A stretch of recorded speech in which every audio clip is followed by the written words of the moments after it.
Okay. It's Words About Books. I'm Ben, you're Nate.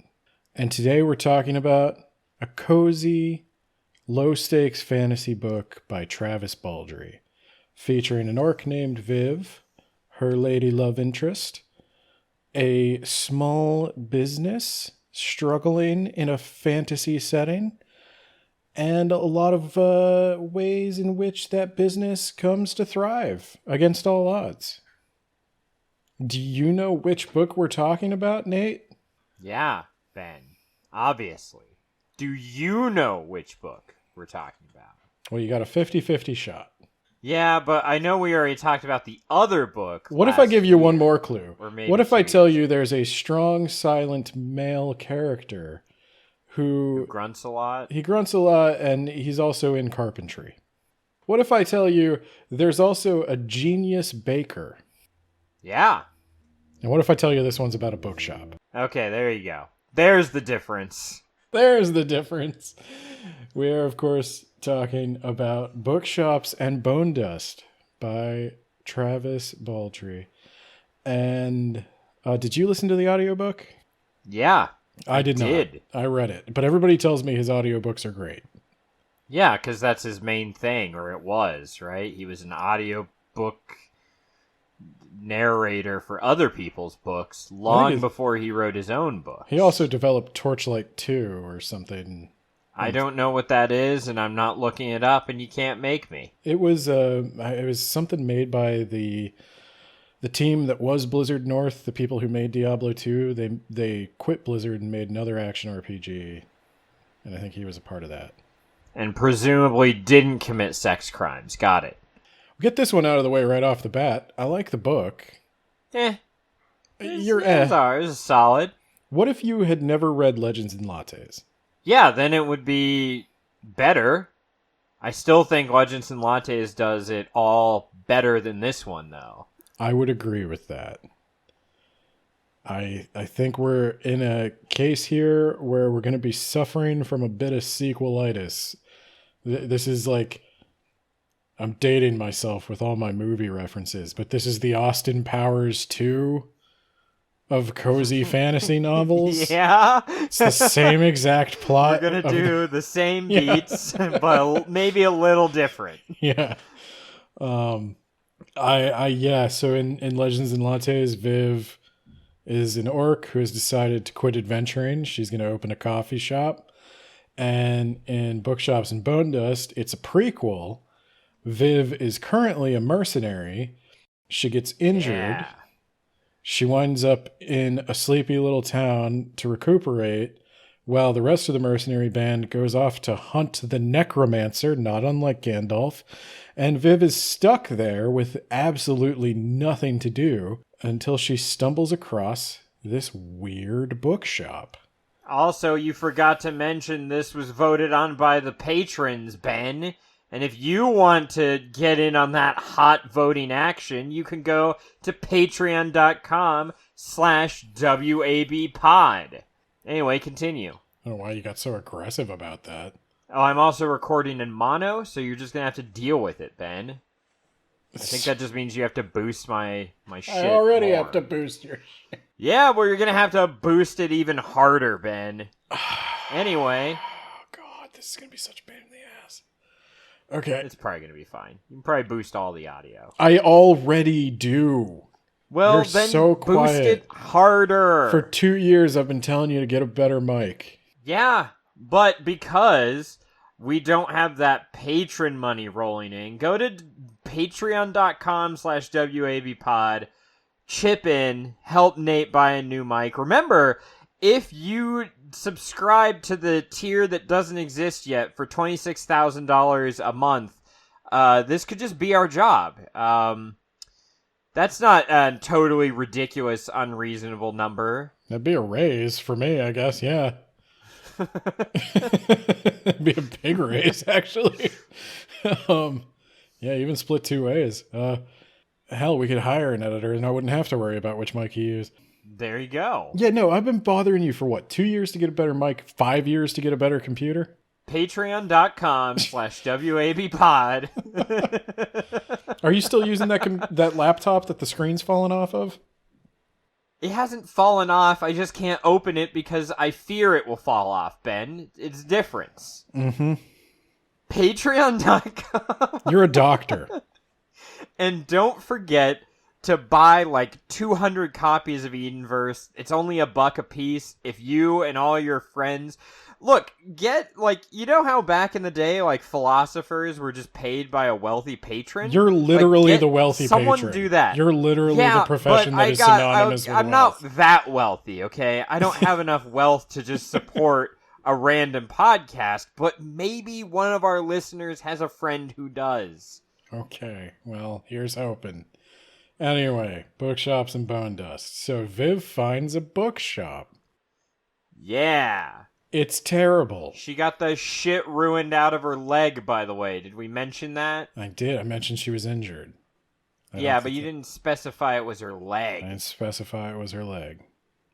So Viv gets up to a couple of things. She befriends the ratkin Fern, who runs the bookshop.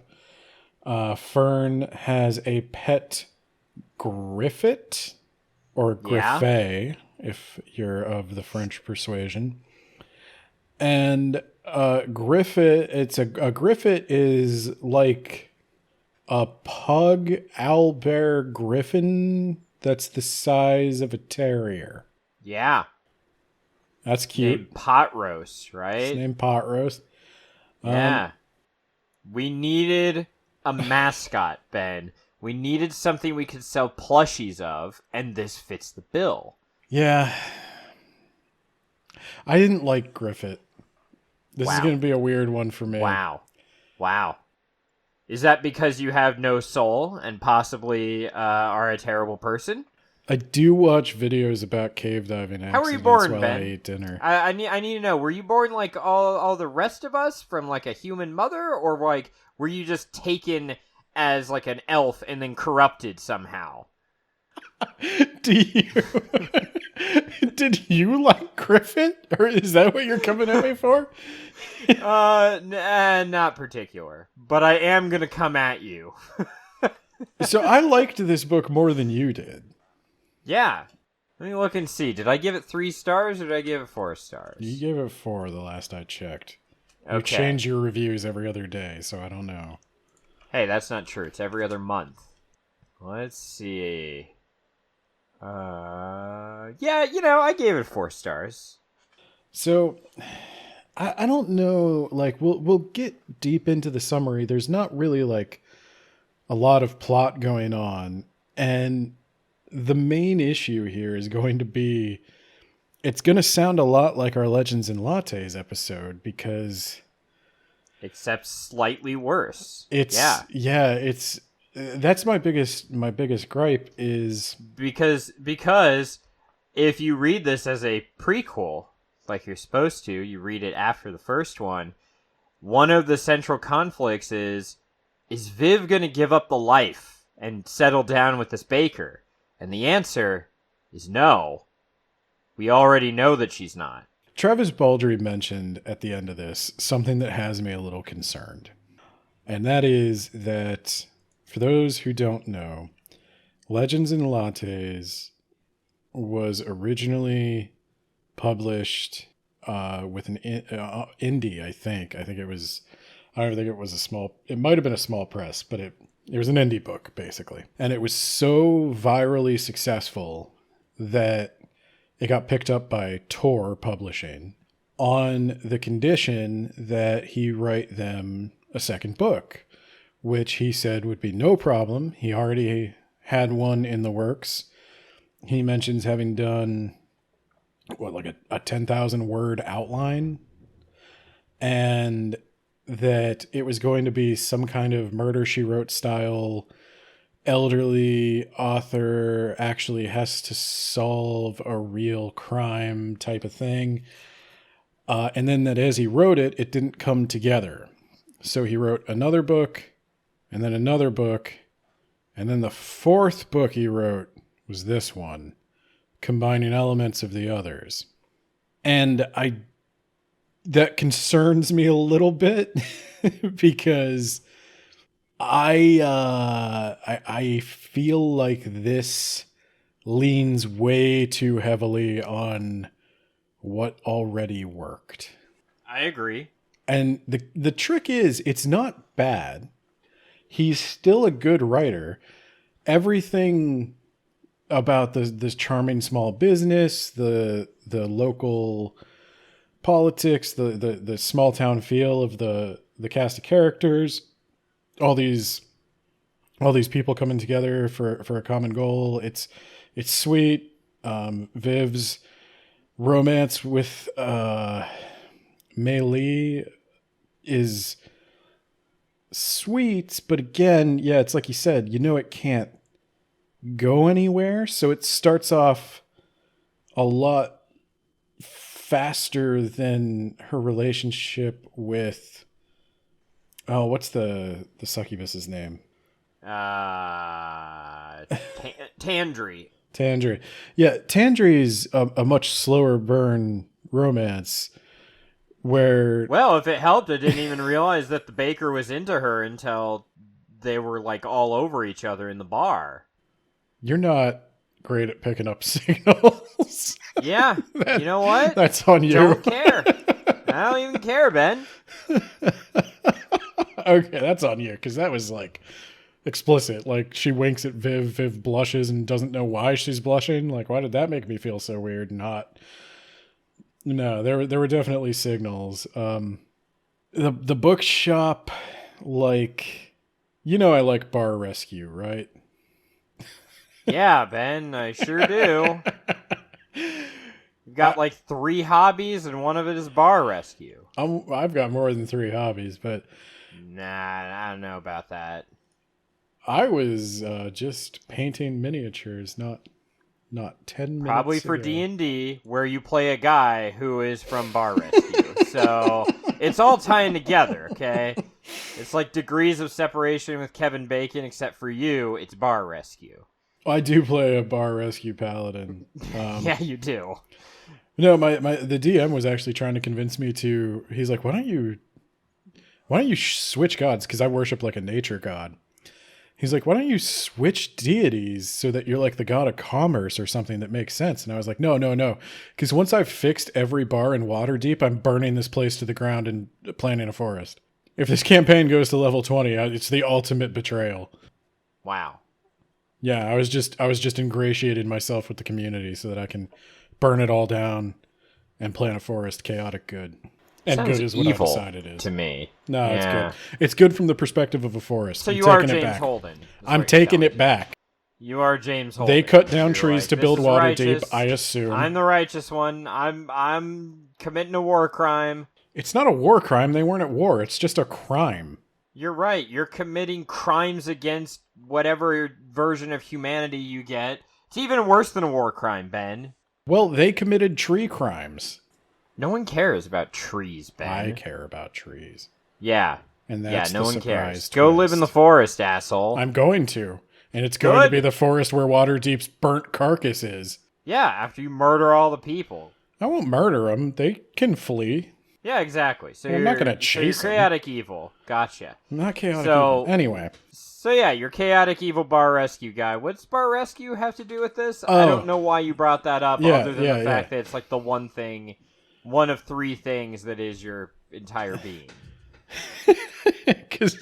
Okay, so the reason I brought up bar rescue is because I'm getting like is Viv, is that what this is going to be? Is that what this world is that Travis Baldree is Well, building? she also does a bunch of adventuring, but yes, presumably she finds a small business and is like, Running a bar is not just a business, it's a science. You're going to need to have like surprise book sales. You're going to need to do clearance sales. You're going to need you to... need to order your crate of weird porn books that will keep coming up. That's not that weird. Erotica is keeping America literate. Is erotica propping up Barnes and Noble, Ben? I would say so, yes. I don't think so. Have you looked at the Barnes & Noble romance section? And then have you looked at the Barnes & Noble YA romance section? Yeah, but this isn't why. And then That's have you not looked? erotica. And then have you looked at the Ben. Barnes and That's Noble YA Christian romance. There's a section? difference between porn books and YA romance, Ben. Yeah, it's how many pages they dedicate to it. Exactly. Dune was on the shelves. Heretics of Dune is on the shelves of Barnes and Noble. Yeah, but that's not erotic. That's fucking weird, Ben. Pornographic. Yeah. What? It's not delinquent. What's the Obscenity. Obscene. Obscene. Yeah, that'll do it. Degenerate. There you go. I was like, it starts with a D. Yeah, Degenerate, degenerate. Yes. That's what that is. So, yeah, that's... The thing is, I think I would really like it if he embraced it. And Viv is just reviving the Faerunian main street. She's just gonna... Yeah, also...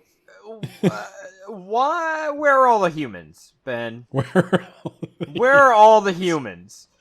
Oh, God. Most populous group. Are you feeling in underrepresented? Every other one. And every other, like, fantasy setting. Where are all my humans at? Feel like we're underrepresented, and I'm offended. Yeah, no, there's a lot of dwarves, actually. Maybe they're in a dwarf part of the world. Dwarf. There's an elf. There's the gnome from the previous book. Melee's a dwarf. Another dwarf? The guard is the dwarf. The bandit leader's a dwarf. What's the constable? She's like a lizard. Snake person. Yeah. I don't know that particular fantasy species. Yeah. The doctor's and most an people elf. don't, but the humans, where are they? Is this because you play a human? Someone has to represent. Everyone's always like, I want to be the most mystical creature ever. You need a human. You need a human in there. The human becomes the most mystical creature because no one ever fucking plays them. What?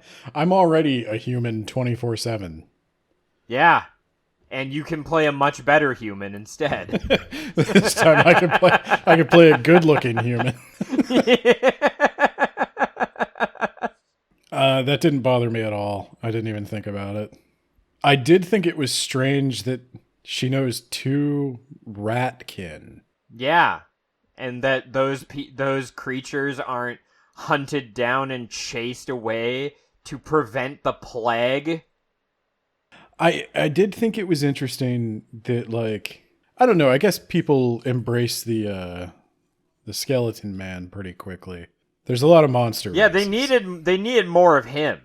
He came too late in the book, and I think it was like a little over halfway. I'm like, this guy should have been here the whole time. Satchel. I don't know why. Okay, so let's talk about some of the differences between this. Is you got a necromancer kicking around, and Yeah. Viv gets in a fight with one of the necromancer's servants who rebelled and stole a minion, like a bone homunculus, right? Why did he fight Viv? So you remember how I said Travis Baldree wrote 3 other books, and then he took pieces of them and smashed them together into this book, which is just Legends and Lattes with a necromancer and a bookshop. By the way, coffee shop much better than a bookshop. Yeah. You could do both. You could have a bookshop with a coffee shop in it, but I'm more interested in the coffee shop by far. But yeah, go on. Tell me about the 3. Were you waiting for the coffee? I kept waiting for the coffee. I was like, oh, figured like there's no way they would do that, right?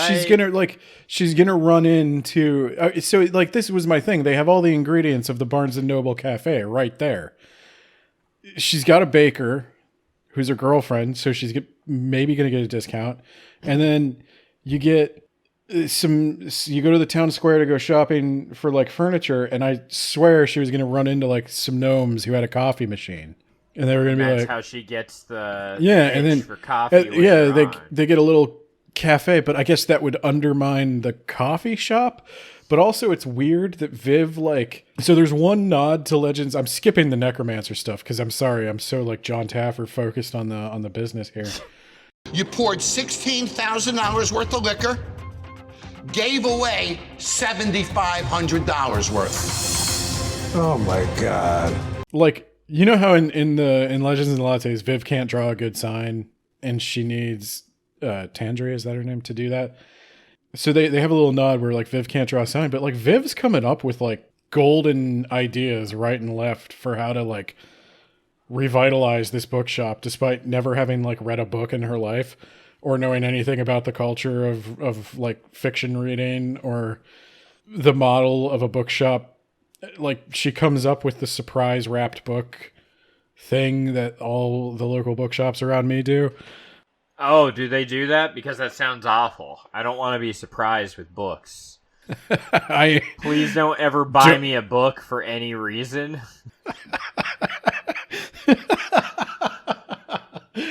Oh, God. I was going to say, like, you know, maybe if I didn't do this podcast, that would be a fun little novelty, but I've had enough surprises. No, it's fine. It is a way of getting rid of, like, old stock. Surprise! You got Paradox Bound by Peter Clines. So it's weird. That wasn't a surprise. You knew what you were doing, and I told you not to. Yeah, I did. I was still surprised. It's weird that she's not better at business in Legends and Lattes, having had some experience running a business. She single-handedly saves this bookshop. Yeah. She gets an author involved. She gets that author's weird porn books. She gets the place spruced up. I'm surprised she didn't get a stake in this bookshop. She does seem to have an inexhaustible supply of money. She does. I also wonder, how many people are reading books in this world? Have you ever read a book in Baldur's Gate or yes, I have. Oblivion? I read all of them. Yeah, I read all of them. I don't believe you. When I played World of Warcraft, actually, I don't think they have as many books in it now, but like I used to collect the books. I had several bank tabs. I had an alt character that was just books. Pixar didn't happen, bro. God, I'm not paying for World of Warcraft again to show you that, but no, I actually do read all the books. So, The Lusty Argonian Maid? I have read The Lusty Argonian Maid several times. Okay, so you're exactly the kind of person this bookshop caters to. It's books in a fantasy world and it's weird porn stuff. That's a win for Ben. Did we not both enjoy Sarah J. Maas? Yeah, Ben. But from my understanding, the weird porn stuff comes later. There was a bit. Not enough that it was the whole point. It didn't get moist. Yeah. That's a recurring joke. You know what? It works, though. I'm going to give him that one. I liked the moist joke. I like how everyone is bashful about reading this book. So are you telling me you don't secretly enjoy reading spicy romances? No. I question which one of us is the more robotic then, I guess. I'm going to defend the romance. I'm going to defend the weird obsession with trashy erotic romances. Yeah, you're using romance real loosely because it doesn't sound like it's a romance book. It sounds like it's like borderline porn from the way it's described. Oh, what are you judgy Jason in this? Yeah, you know why, Ben? Because exactly what happened in the book is happening in this episode. I want to explore this necromancer shit, and you keep coming back to the weird porn books long after I've stopped caring about it. You want to explore the necromancer? Just get your damn crate of porn books and let's move on. You want to explore the necromancer? I want to explore the lusty Argonian maid. I don't know what to tell you. We're two different people. We want different things out of life. I don't want to fight a necromancer. I murdered the author of the lusty Argonian maid. Not because he wrote it, though. He's just a perverted, weird asshole, and I hate him, so. That's no way to talk about George R. R. Martin.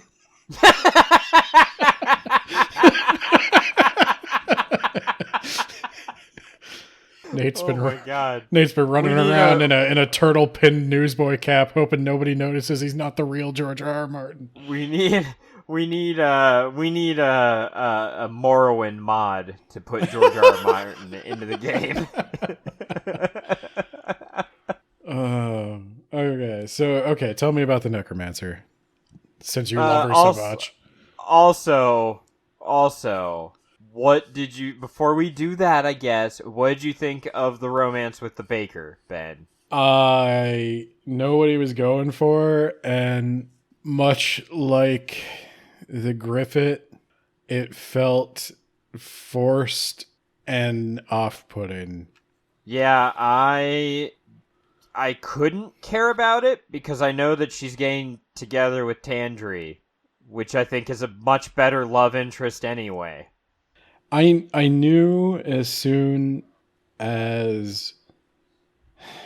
I don't know how to put exactly what I'm trying to say here, but I knew as soon as I saw... the lusty Argonian dwarf, or the lusty dwarf baker. I was going to say Mei Li, but I knew as soon as I saw Mei Li that we were going to do a thing about, like, loves that can't be right now. And I know Travis Baldree is pretty good with words, and I knew he was going to have a few poetic turns of phrase about the ones that get away, or the ships passing in the night, and all that stuff. I'm going up the hill, you're going down the hill, we just happen to be on the hill at the same time for just a moment. It felt like long it was enough for me to am I right? I was reading this in a paper book, but there were certain lines he wrote that I could tell just right away they were lines like written specifically to be the most underlined on Kindle, or the most highlighted on Kindle. Like it just had that feel like I'm writing this one for the trailer almost. They don't talk that way in any other part of the book, but they're going to say something really deep and profound right now about a relationship but it's they because don't have. she read a book, Ben. She read an in-universe book about this exact same thing.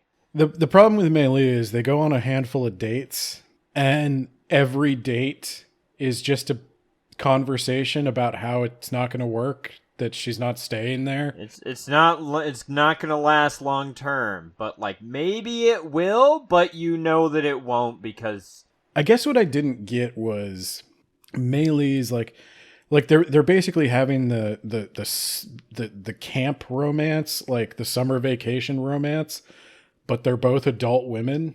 'Cause like they know they can't. I guess if you're having a fling, right?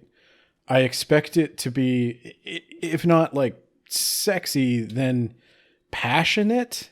And what they have is just but like they didn't.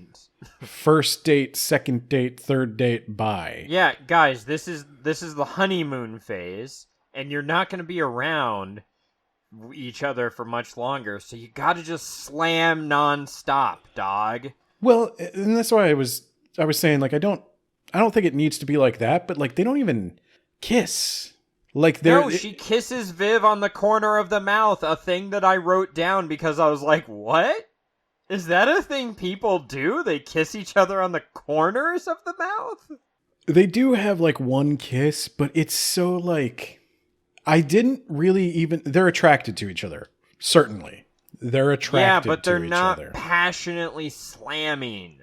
Or even in love. I guess that's my thing. It's not even love. It's a brief attraction, a couple of dates. Could be love if there was more time, but they both know there is no more time, and they're not going to get emotionally invested in it, but it's also purely emotional.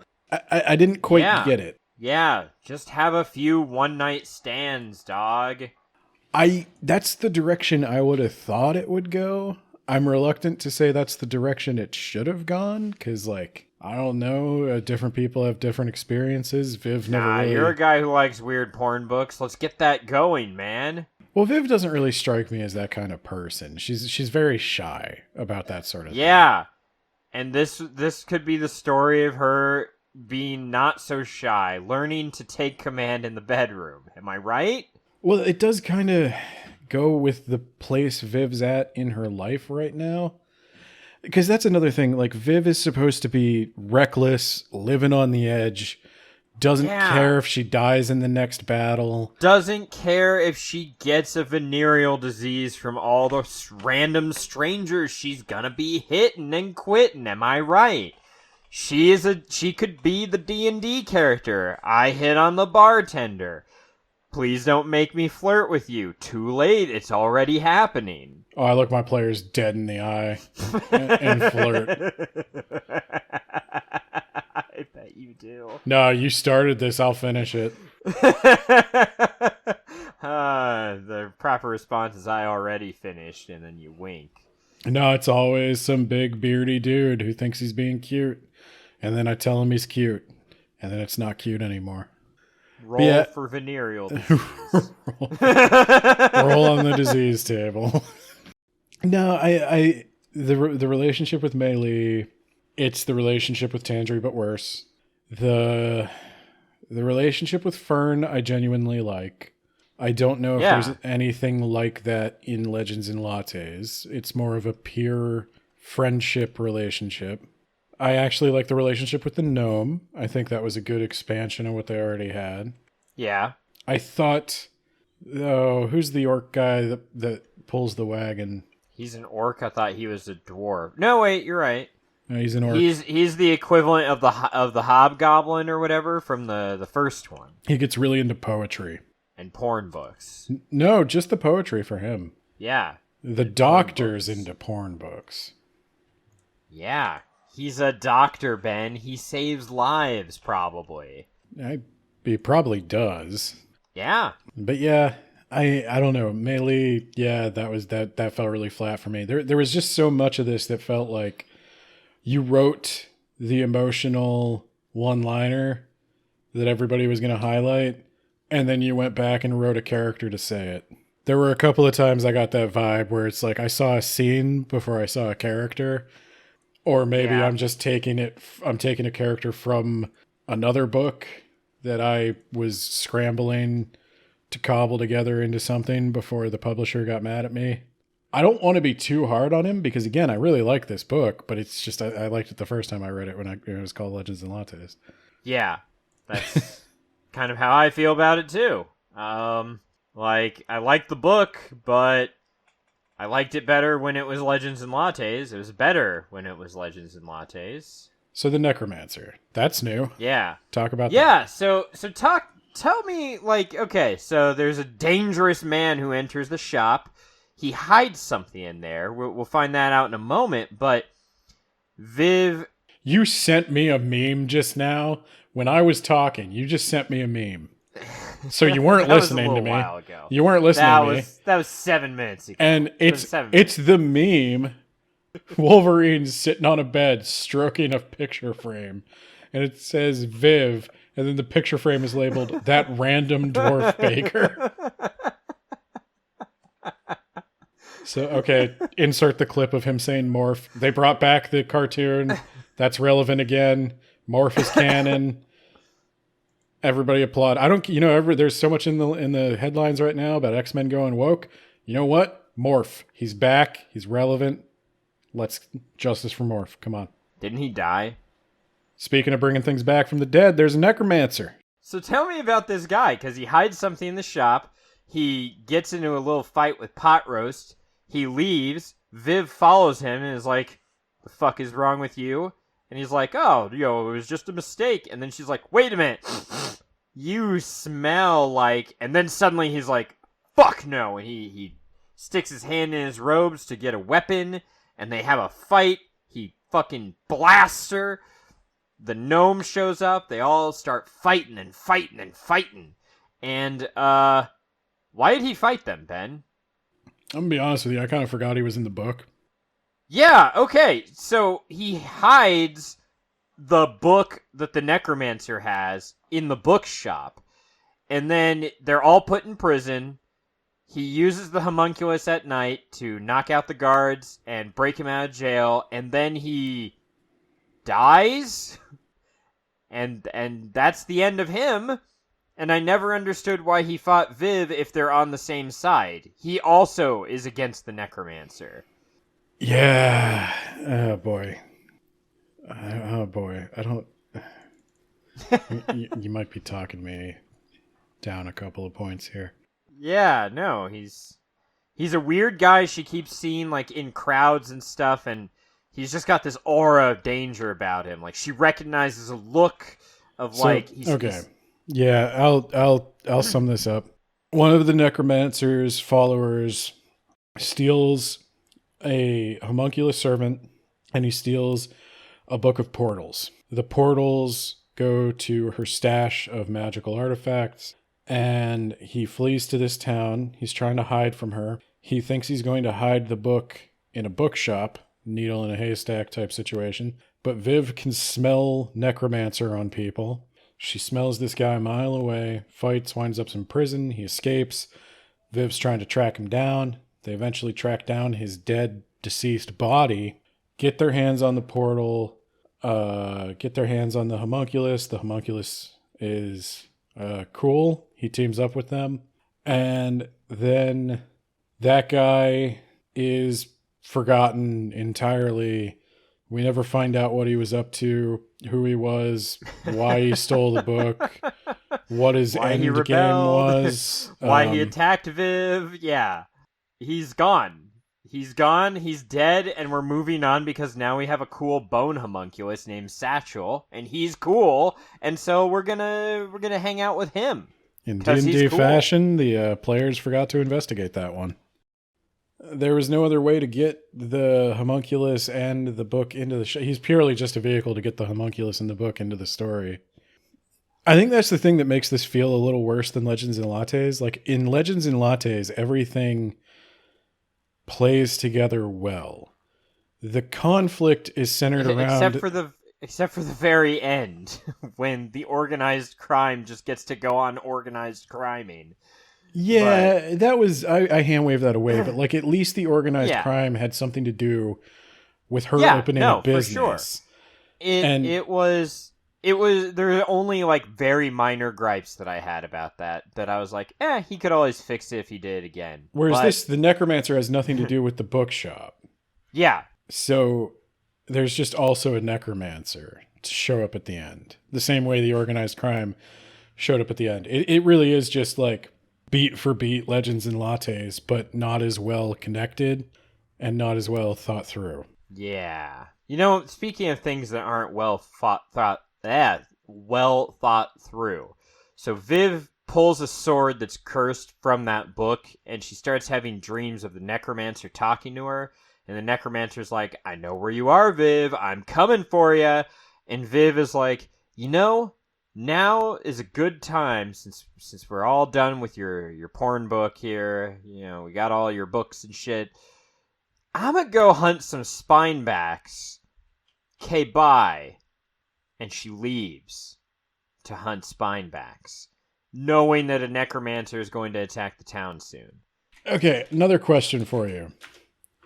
They keep finding these... and by the way, I think they were stonebacks, weren't they?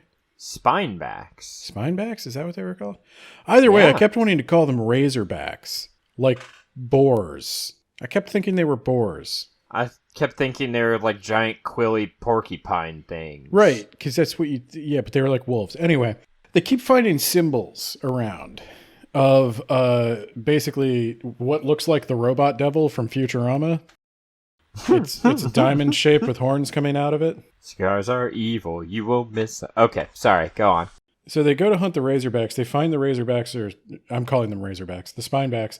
They find the spinebacks are like starved, and they're not the thing stealing the farmer's sheep. But then they find that's where the farmer's sheep went, and there's a symbol that Viv points to, and she's like, how long was that symbol there?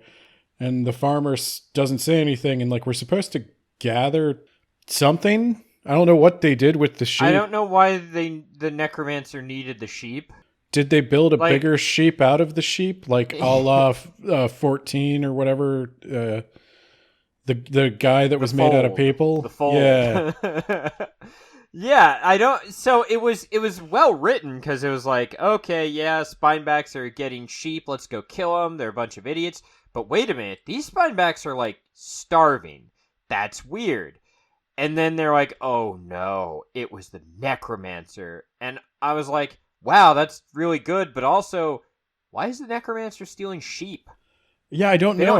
They don't have to feed their army. They're dead. They don't have stomachs. They did some horror reveal with the sheep. So, like, at this point, I know that they're going to go to hunt the Spinebacks, and while they're gone, the town's going to get attacked. I know that's going to happen. Obviously. That was very obvious, but I just wanted to know, like, why did they leave? They knew the necromancer was coming. Well, the whole time I'm sitting there wondering, like, okay, so the necromancer's the one taking the sheep. I know that, right? But, like, you got to tell me why. And the answer can't be because she knew it would lure Viv out of town. Because that doesn't make any sense. Especially because she needed Viv.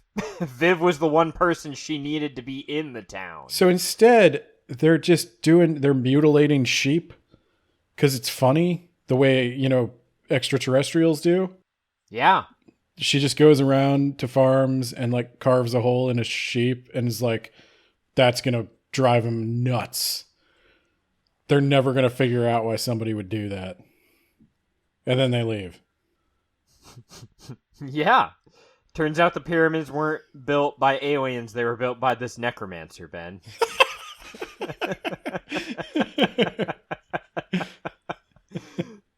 So they go back.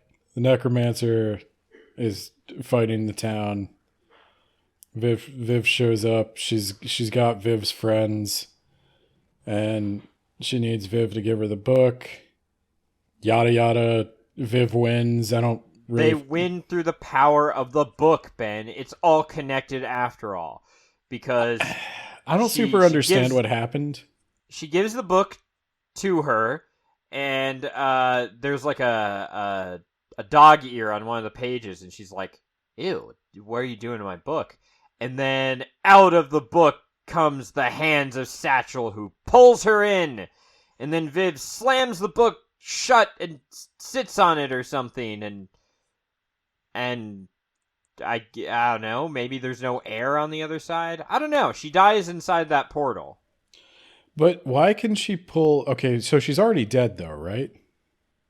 No, I figured she was the only living thing about her army. I thought she was described as being like ice cold, pale white. I thought she was alive, but maybe not. If she's not alive, then I have no idea what's happening. I thought she was pulled into a place that was not conducive to life. So why didn't she use her final moments to kill Satchel? Also, how can Satchel pull her in?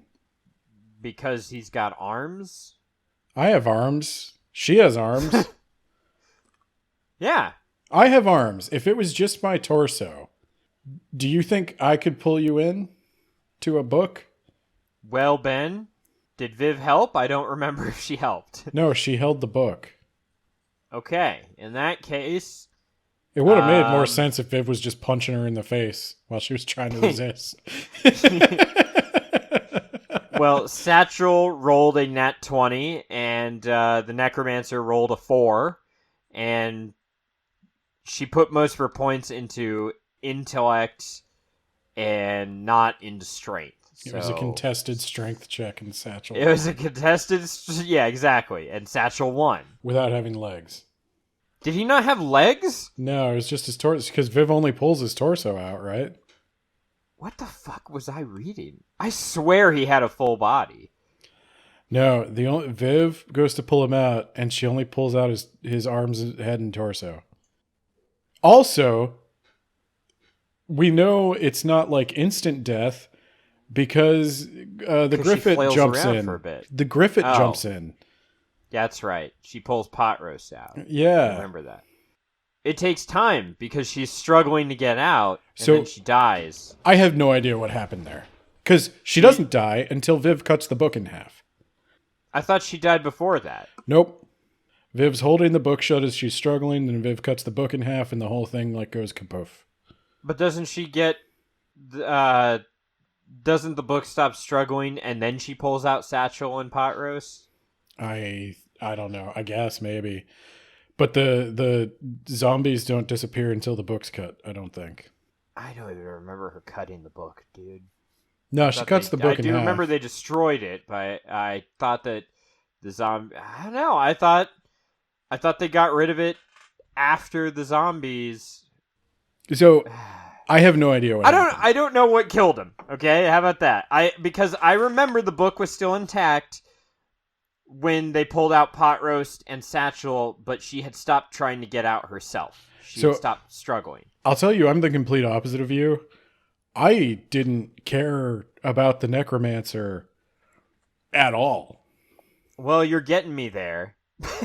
I think that here's the thing. If you are going to do this, you need to flesh it out a lot more.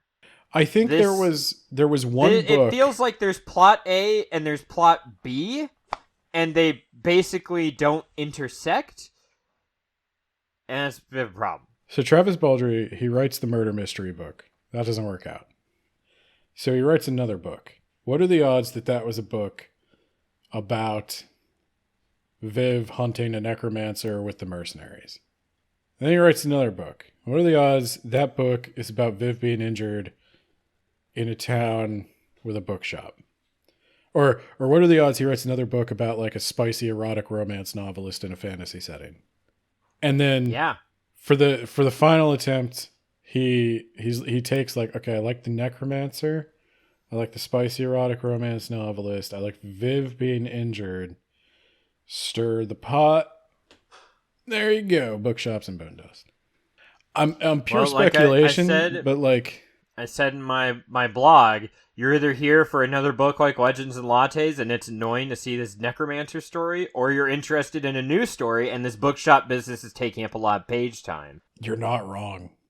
That's kind of exactly how I feel. I was there.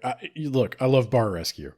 I am here for Viv going from small fantasy business to small fantasy business, looking in their kitchen, screaming at them for 15 minutes, remodeling. Why haven't we done this yet, Ben? Let's corner the market. Hurry up.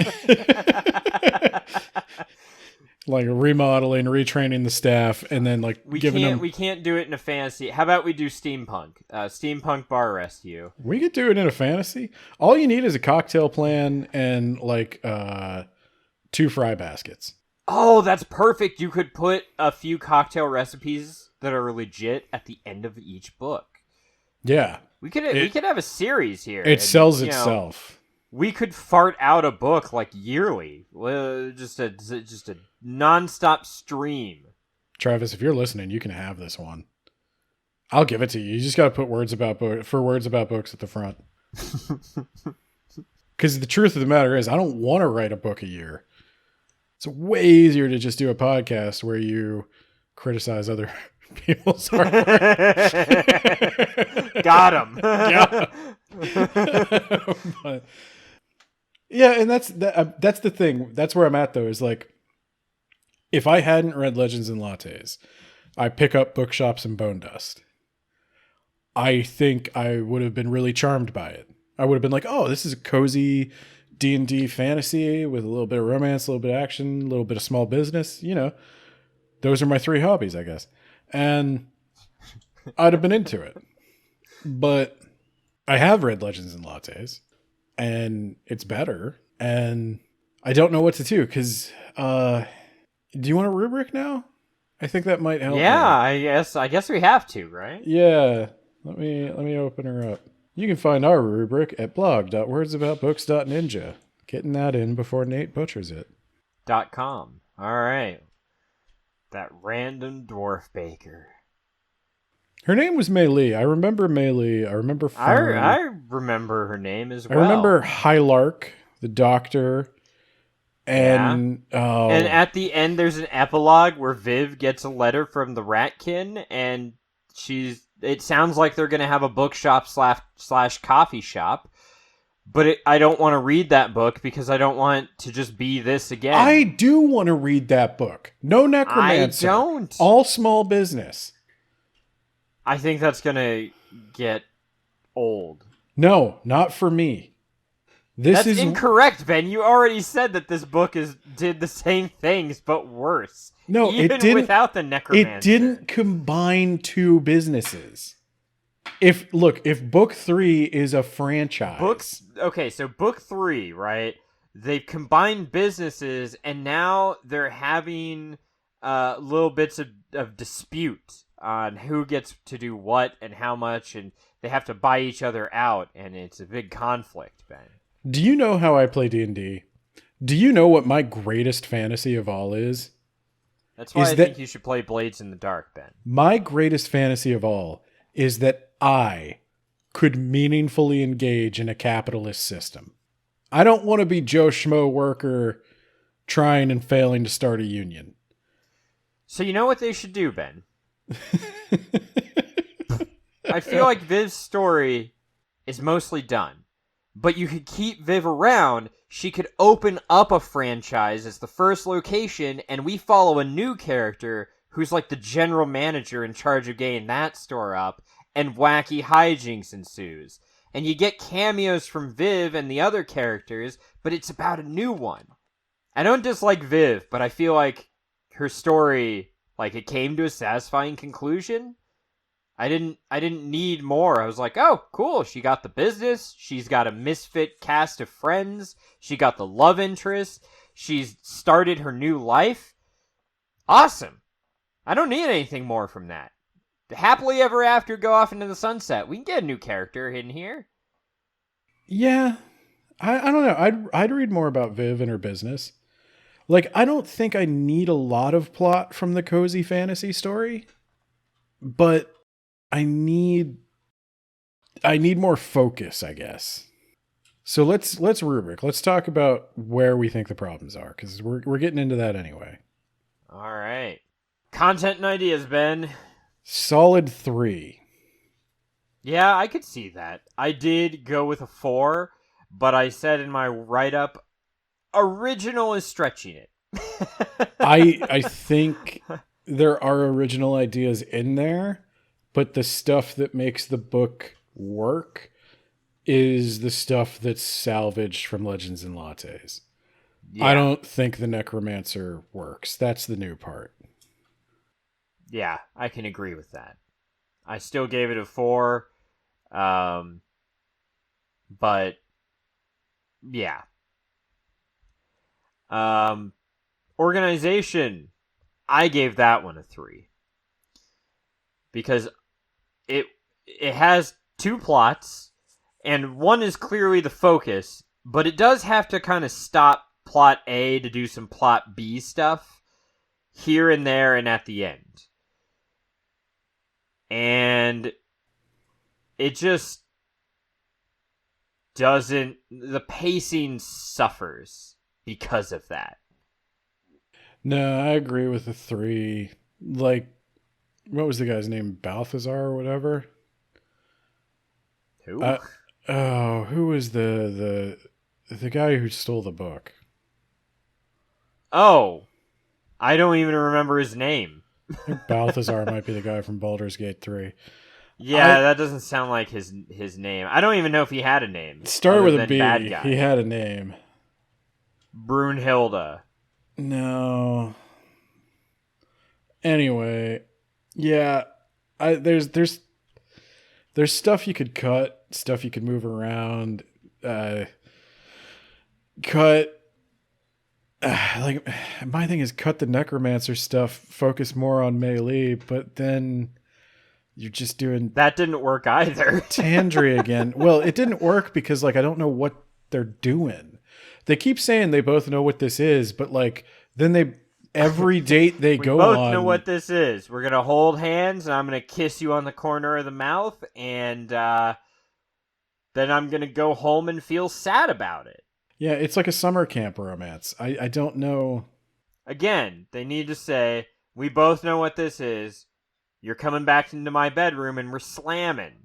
I want to slam so hard that the sonic boom destroys the windows in my house. All I need is, like, look, we both know what this is. Next scene, Viv's walking out of the bakery covered in flour. Yeah, exactly. That's all I need. I seriously don't want to turn into a weird erotica where we start talking about the darkening of places that don't actually darken, Frank. But yeah, you could just imply. Okay. Language. I gave him a 5. You going all the way to the 5? I think I could go all the way to a 5. I think he's a solid writer. Yeah, I think that's what's carrying him, actually. Yeah, I would agree. For this book especially. Yeah, I know that there are a lot of people, like, because that's the thing. It's a perfectly fine book. Legends and Lattes sets a really high bar. And I do think in a lot of ways that is a big challenge for any starting author. When you start so strong with a passion project, and then the next book you do is on a deadline with lots of pressure and expectations, I can see how cracks form. And I really hope he can find his footing and give us something different with the next one. I am by no means giving up on him.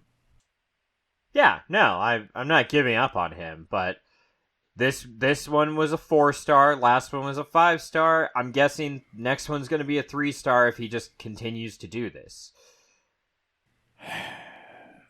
John Taffer.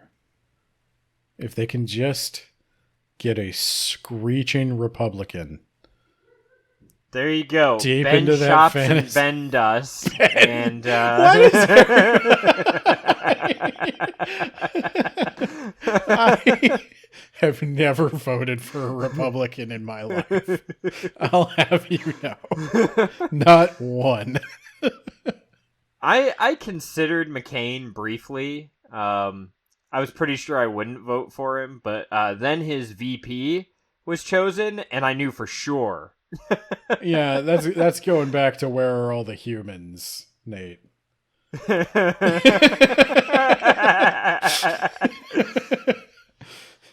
That's big where are all the humans energy. I represent, bro. Okay. Personal preference. I gave it a 4. I still gave it a generally favorable opinion of the book, but there were some bits in there that did not quite work for me. No, I gave it a 4. It's the same. I mean, it's Legends and Lattes again, and Legends and Lattes was a good book. It's never not going to be a good book. Viv is a likable character. Mei Lee is a likable character. Fern is a likable character. Satchel is fucking awesome. Yeah. I even really like whatever Great Strider, the erotic novelist. She was cool. He's got a talent. Strider and Satchel. There you go. He's got a talent for coming up with likable ensembles. And I think that'll take him far if he can just come up with something for him to do that isn't the exact plot of Legends and Lattes. Recommendation strength. Did I tell you I was recommended this book and Legends and Lattes by someone? Well, I take it as a compliment. Looks like you got good taste. I gave it a 5. I gave it a 4. I think I liked it enough as somebody who read Legends and Lattes. I don't think the average reader is going to come at it as critically as we do. Well, they should. I think if you're just listening to this on Audible or if you're just reading it in your spare time, it's going to be a perfectly enjoyable book. It's that laid back fantasy stuff. I can definitely tell you it was a great palate cleanser after Heretics of Dune. I had a lot of complicated emotions coming out of that one, and I wasn't really ready to be challenged again. So I was fine with this. I think anybody would like it. I think you'd like it a little bit less maybe if you read Legends and Lattes, but like I think actually maybe if you read it in the intended order or like in chronological order from Viv's perspective, like read Legends of Lattes. I'd be interested in knowing what that experience is like. Well, we can do it, Ben. Well, no, we can't because I can't erase my memory. If I hit you hard enough, okay. I don't think we're gonna get that memory. Maybe we'll find a third person and make them do it the other way. I don't know any people other than you, but there's got to be some. The person who recommended the book to me actually read it in that order. on accident. What did they think? Well, they recommended the book to me, so they liked it. But yeah, I say 5. I think anybody would like this. It's good enough, for sure. I gave it 4 stars, 76 points. Yep. All of that. I think we gave it the exact same scores, so. Yeah, I think it's a solid 4. I'm a little worried about him. I wouldn't be worried about him if I just read the book, but hearing that he tried to do a couple of other things and was struggling with it, like, unfortunately, I do think he needs to figure that out, but I think he needs to figure that out in a lower pressure environment. Maybe now with contractual obligations filled, he can chill a little bit and figure out what the next move is. I'm in for that Murder, She Wrote murder mystery, by the way. I explicitly told Nate, like, Murder, She Wrote is the one thing I will not budge on. I've been having, for anybody who doesn't know, a hellacious time at work recently. And that's why I've been missing podcast deadlines and stuff. But I will not. And if you subscribe to the $26,000 Patreon tier, you can make Ben just do this for a living. So if you've got any rich, like, obscenely wealthy patron friends who love sponsoring the arts and you think that we're art, what if somebody does that? What are you going to do? You're going to quit your job? What if they only subscribe for 1 month? You're right. You have to buy the yearly package. So in fact, it's not $26,000.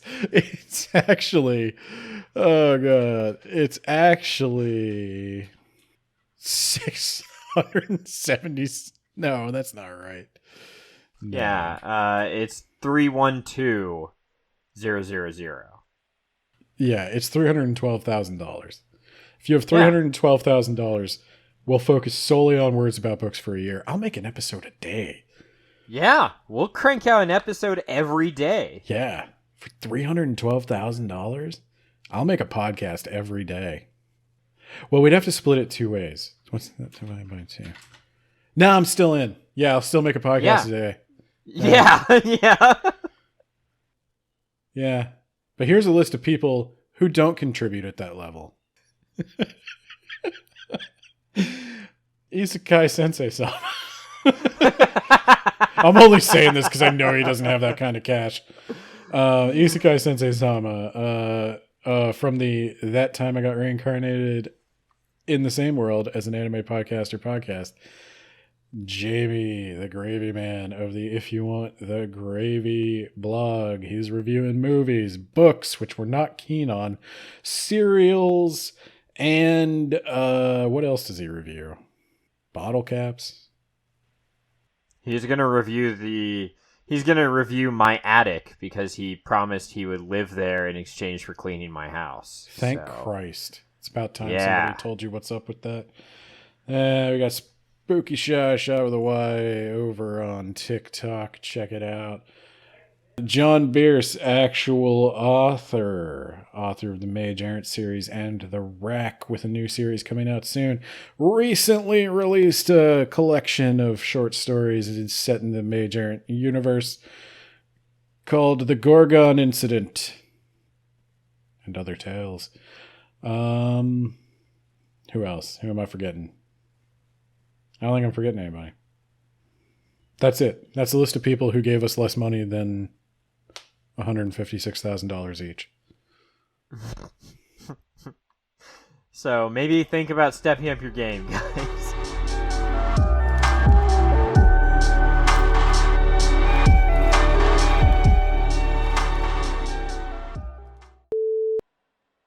I'm waiting for your intro. Yeah, I'm waiting for... I'm not quite done yet. I gotta grab my pack. Yeah, I need a second. Yeah, no. I could tell. Or perhaps more. We're almost at 30 seconds. You got it? Oh, relax. No. It's words about books. We don't relax, Ben. We come in with energy. Alright. All right.